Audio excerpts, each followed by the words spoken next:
کہ ہم نے بچپن سے بڑے بزرگوں سے سن رکھا ہے کہ مشرکین مکہ اللہ کو نہیں مانتے تھے، اگر ایسا ہی ہے تو نبی کریم صلی اللہ علیہ وآلہ وسلم کے والد محترم کا نام عبداللہ کیوں تھا؟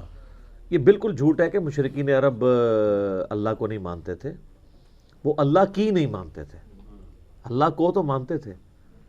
یہ کہانیاں پتہ کیوں آپ کو بچپن سے کرائی گئی ہیں؟ اس لیے کہ انہوں نے بزرگ بابوں کے ساتھ وہی شرکیہ عقیدے منسوب کر دیے جو مشرکین عرب کے تھے، اور جب ہم ان کو وہ آیات سنائیں تو وہ کہیں یہ تو بتوں کے بارے میں نازل ہوئی ہوئی ہیں، ہم تو مسلمان ہیں، ہم تو اللہ کے ماننے والے ہیں۔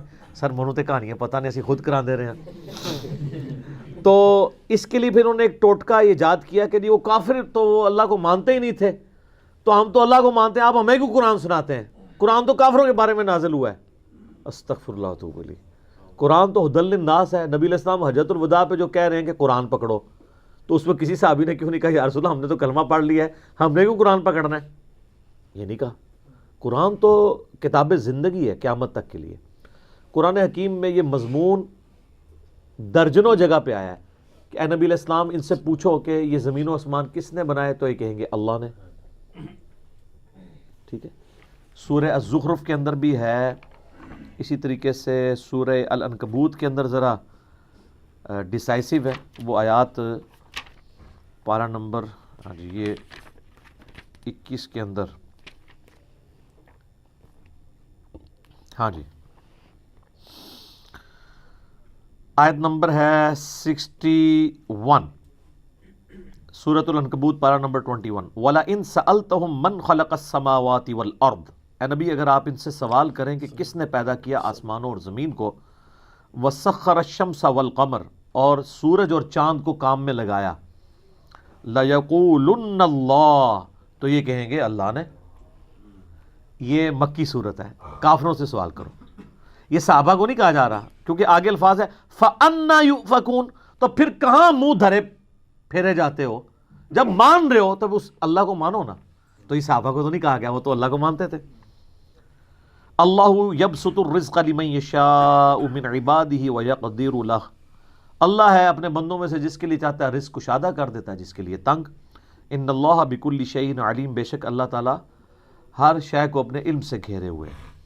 وَلَئِن سَأَلْتَهُم مَّن نَزَّلَ مِنَ السَّمَاءِ مَاءً، اگر تم ان سے یہ سوال کرو بتاؤ آسمان سے بارش کون برساتا ہے، پانی کون، فَأَحْيَا بِهِ الْأَرْضَ بَعْدَ مِن بَعْدِ مَوْتِهَا، اور زمین کو اس کے مرنے کے بعد کون زندہ کرتا ہے، لَيَقُولُنَّ اللَّهُ، کہیں گے ضرور اللہ ہی کرتا ہے۔ قُلِ الْحَمْدُ لِلَّهِ، تو فرماؤ الحمدللہ، بل اکثرهم لا يعقلون، لیکن اکثر لوگ عقل نہیں رکھتے۔ الحمدللہ میں جو بات سمجھانا چاہتا تھا تم سمجھ گئے کہ اللہ، تو جب اللہ ہے تو پھر اللہ کے ساتھ چھوٹے آلہہ کیوں تم نے بنائے ہوئے ہیں؟ سب کچھ کرنے والا تو وہ ایک اللہ ہے۔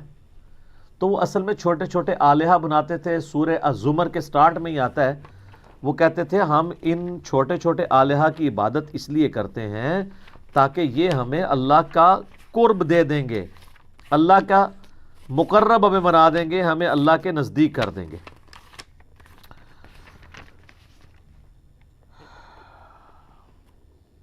یہ تیسری آیت ہے، الا للہ دین الخالص، آگاہ ہو جاؤ خالص دین اللہ کے لیے ہے۔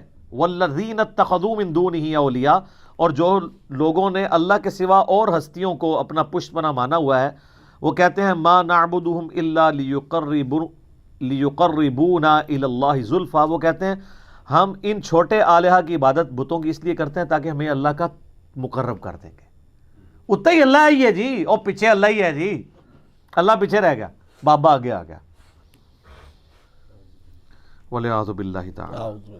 تو ان اللہ یحکم بینہم فیما ہم فیہ یختلفون، اللہ تعالیٰ فرماتا ہے قیامت والے دن اللہ تعالیٰ ان کے اس اختلاف میں فیصلہ کر دے گا جو دنیا میں کیا کرتے تھے۔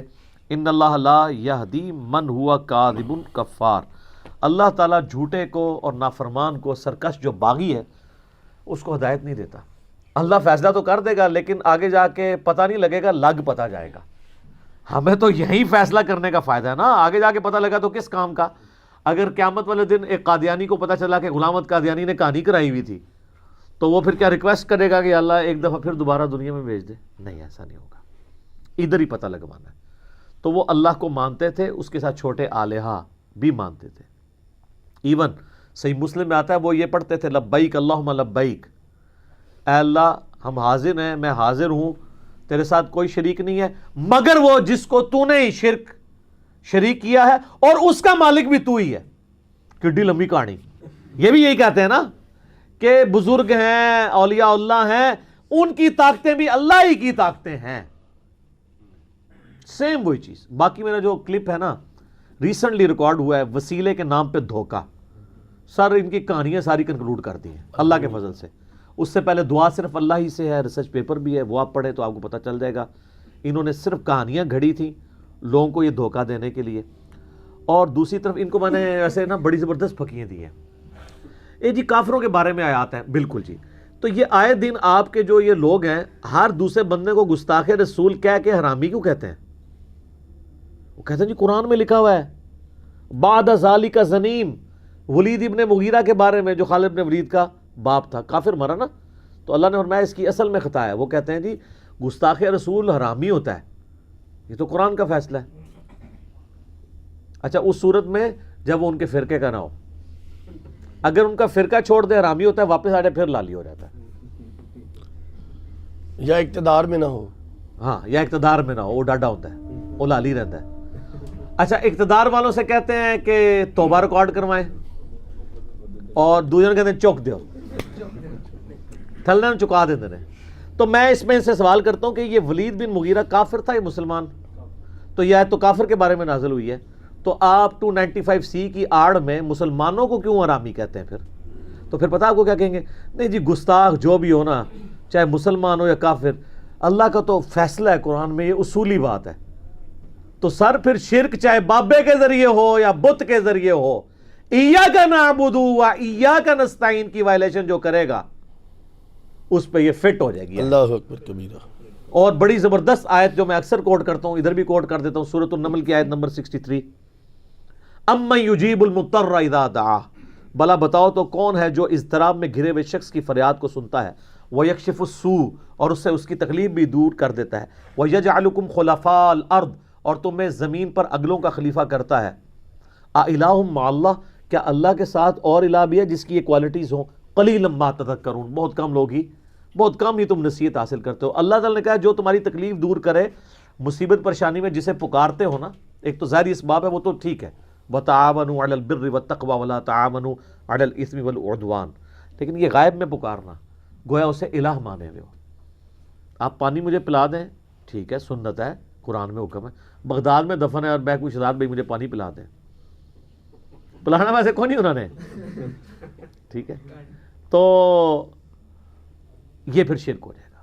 اس میں جو یہ مثال ہے نا کہ بارش اللہ برساتا ہے، ڈیوٹی فرشتوں کی ہے، لیکن مانگیں گے اللہ سے. سر یہ ایک مثال ان کے لیے کافی ہے. اور کس طرح کھول کھول کے آپ کو بیان کریں کہ مرنے سے پہلے اے مسلمان کر لے اس پہ غور، کتابوں کا خدا اور ہے، بابوں کا خدا اور. ٹھیک ہوگی. جزاک اللہ.